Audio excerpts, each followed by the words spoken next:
Hello and welcome to Start Select Steven. I am Steven Reyes and today we are taking a look at Cyberpunk 2077, the Ultimate Edition on Nintendo Switch 2. So let's go ahead and jump right on in. I'm going to start with the original description of the game. So Cyberpunk 2077 is an open world action adventure RPG game set in Night City. This city is obsessed with power, glamour, and body modifications. And when they say body modifications, oh, do they mean body modifications? Like most of these people look more cyborg than humans. We get to play as a cyberpunk mercenary taking on the most powerful forces of the city in a fight for glory and survival. Fully customize your character and playset as you take on jobs, build your reputation, and unlock upgrades.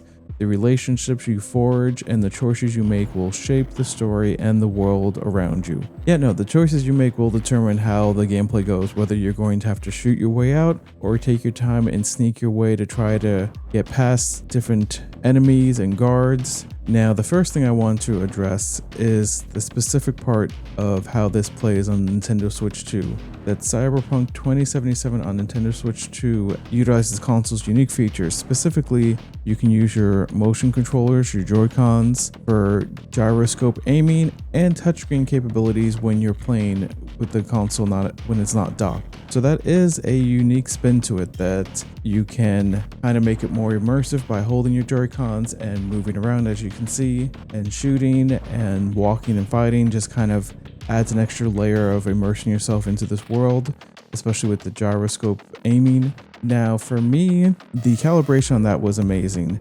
but I find it a little easier just personally to kind of do this motion controls when I'm immersed in a VR world.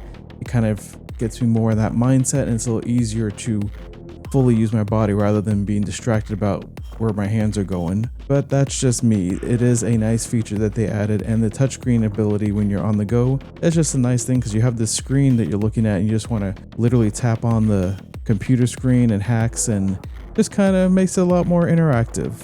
Now, the game itself is beautiful. The graphics are superb, that this is a smooth gameplay, an enticing story, that I am super fascinated with it. The voice actors they get are phenomenal, that it's just a fun, crazy ride that you're constantly having to decide how are you going to proceed, what are you going to do, and what kind of money you're going to, like how you're just going to interact with people. And the way you interact will determine what goes down. Are you just going to be a punk, or are you going to be a punk with honor? So yeah, you have to decide for yourself. That I have been thoroughly enjoying this game, that it is very interactive, that the one time I accidentally made a U-turn and hit another car, that put me, as you can see, into a police chase. Or you can decide, are you just going to park, or are you going to see two people on a dock and try to knock them into the water? It's all up to you. That this game has hours and hours of gameplay, so it's just a fun game I would highly suggest jumping into. I give this one a solid 9.5 out of 10. I'd say go get your copy today. That honestly, playing it on the Nintendo Switch 2 has been amazing. Being able to play on the go is spectacular. The motion control edition is great. The only reason I would say to play it on your PC is if you really just want to use your keyboard and mouse. Otherwise, Nintendo, PC, all great to play this game. So go get your copy today. Thank you for watching, and stay tuned for next week's upcoming video. I will drop a new video every Friday with different game reviews and or just upcoming game impressions.